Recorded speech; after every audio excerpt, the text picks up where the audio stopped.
ચાલો મિત્રો, સ્વાગત છે અમારું કિયા કિચન રેસીપીમાં। તો ચાલો આજે આપણે બનાવશું વેજીટેબલ પીઝા। વેજીટેબલ પીઝા બનાવવા માટે મેં એક કાંદો લીધો છે, એને આપણે આ રીતે સુધારી લીધો છે, અને એક આપણે કેપ્સિકમ મરચું લીધું છે, એને આ રીતે આપણે ટુકડા કરી લીધા છે, અને એક નાનું ટામેટું લીધું છે, તો એને પણ આ રીતે આપણે સુધારી લેવાનું છે, અને આપણે આ ચીઝ પણ લીધું છે, અને મકાઈ લીધી છે, એને આપણે હળદર અને મીઠું નાખીને બાફી લીધી છે, ને આપણે મરી પાવડર લીધો છે, શેઝવાન સોસ પણ લીધો છે, અને ચીઝ ટુકડા ચીઝ, અને અમૂલ બટર, પીઝાનો મસાલો, અને ચીલી ફ્લેક્સ, અને રોટલા લીધા છે આપણે। તો ચાલો આપણે લગાવશું સોસ। તો આ રીતે આપણે સોસ લગાવી દેવાનો છે। આમાં આપણે સ્વાદ બધો આવી જાય છે, તીખો અને મીઠો, ખાટો, બધો સ્વાદ આવી જાય છે આ સોસ લગાવવાથી। તો આ રીતે આપણે સોસ લગાવવાનો છે, બધી બાજુ આપણો સરખી રીતના સોસ લાગી જાય એ રીતે આપણે લગાવવાનો છે।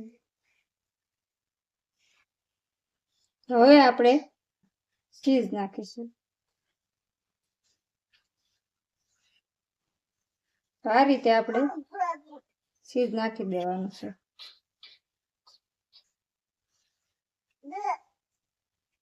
તો હવે આપણે કાંદા નાખીશું। તમે આમાં કોઈ પણ વેજીટેબલ એડ કરી શકો છો, તમને જે કોઈ વેજીટેબલ ભાવતા હોય એ નાખી શકો છો।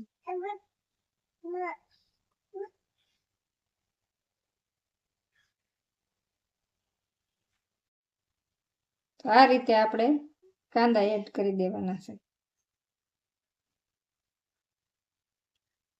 હવે આપણે એડ કરીશું કેપ્સિકમ।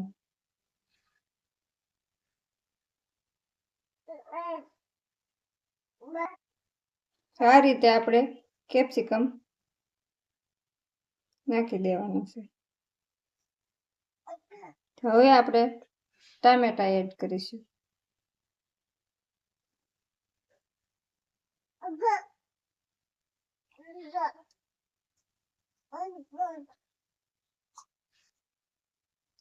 હવે આપણે મકાઈ એડ કરવાની છે। મકાઈનો સ્વાદ તો બહુ સરસ આવે છે, એટલે આપણે મકાઈ ઝાઝી પણ નાખી શકીએ। આ રીતે મકાઈ એડ કરવાની છે।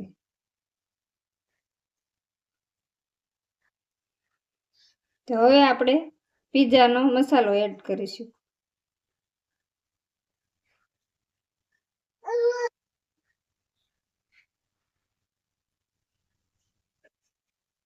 તો હવે નાખીશું આપણે મરી પાવડર। આપણે ઉપરથી પણ નાખી શકીએ છીએ અને પહેલા પણ નાખીએ।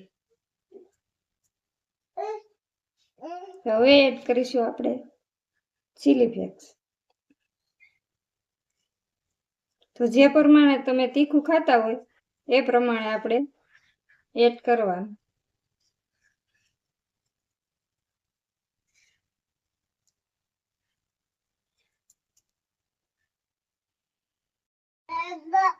તો હવે આપણે ચીઝ એડ કરીશું।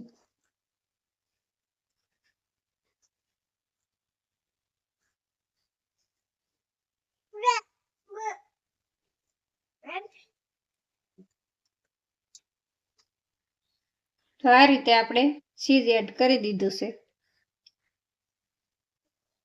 તો હવે આપણે બટર એડ કરીશું। પેન ગરમ થઈ ગઈ છે, તો આપણે ગેસ ધીમો જ રાખવાનો છે। આ રીતે આપણે બટર લગાવી લેવાનું છે। હવે આપણે નાખીશું પીઝો।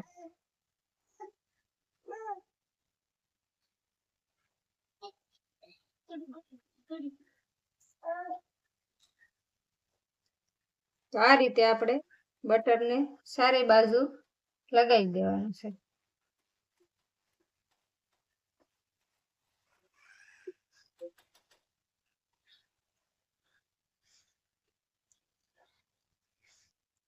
તો હવે આપણે 3 થી 4 મિનિટ સુધી આપણે આને ઢાંકી દેવાનું છે.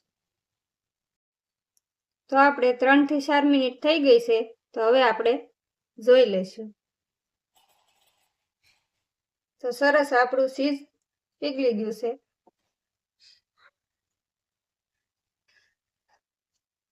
તો આપણા પીઝા તૈયાર છે. તો તમને કેવી લાગી અમારી રેસીપી? અમારી રેસીપી સારી લાગી હોય તો અમારા વિડીયોને લાઈક કરજો, શેર કરજો અને સબસ્ક્રાઈબ કરવાનું ભૂલતા નહીં. અને કોમેન્ટ કરીને જણાવજો કે કેવા લાગ્યા અમારા વેજીટેબલ પીઝા.